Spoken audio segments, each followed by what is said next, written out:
Hello everybody, Night Share here with a basic watercolor tutorial. Today I'm going to be painting Pothos, also known as Devil's Ivy. So I'm going to be using three colors. We'll be using the Daniel Smith's Jadeite Genuine, which is a dark muted green, as well as his Quantadite Gold, muted gold, no metallic, and then also a raw umber. So first I'm going to take the 3/4 inch flat wash brush and just use that to apply water where my first leaf is going to go. So I'm going to be painting that bottom leaf there from a slightly different angle than you guys. Notice I'm not using any pencil outlines. That's because the erasers tend to tear up the paper, and once you get paint on top of your pencil lines, you can't erase them anyway.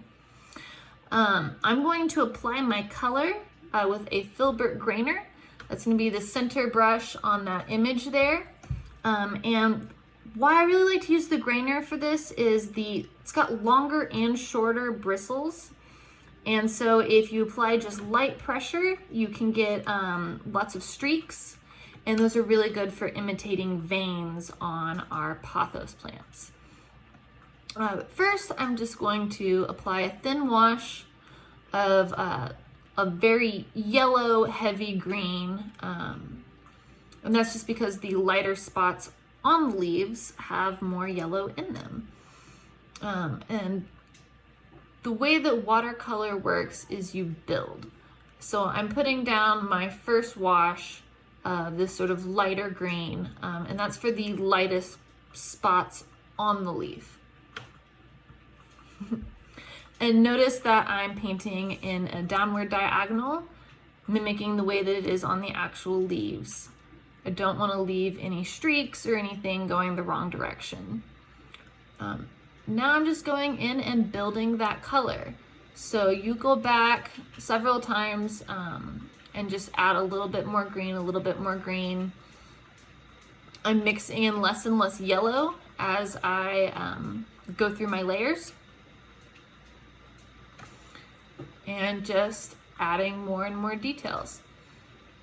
So if your paper starts to get a little bit too soggy, take a break, let it dry a bit. That's the fun thing about watercolors. They're very forgiving.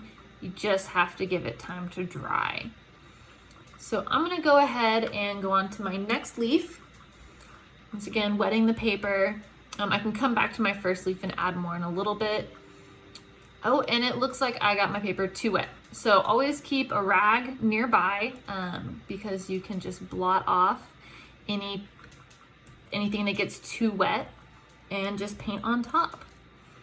So I'm putting in, notice I outlined where the stem is on this leaf.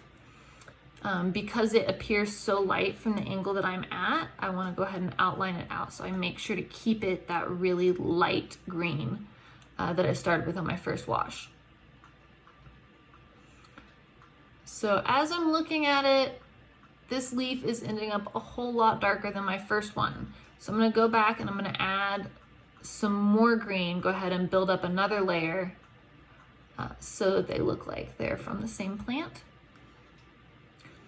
And you can use your rag as a tool. So I keep blotting in between each layer of paint so I don't have to wait for it to dry on that stem there.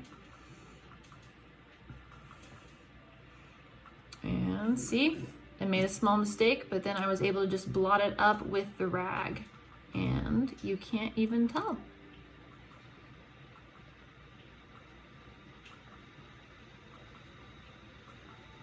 Mixing up some more green.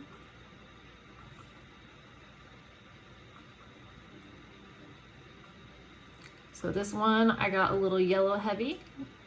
So as I add more and more layers, I'm gonna back away from that yellow and add more of my dark green, that Jadeite Genuine.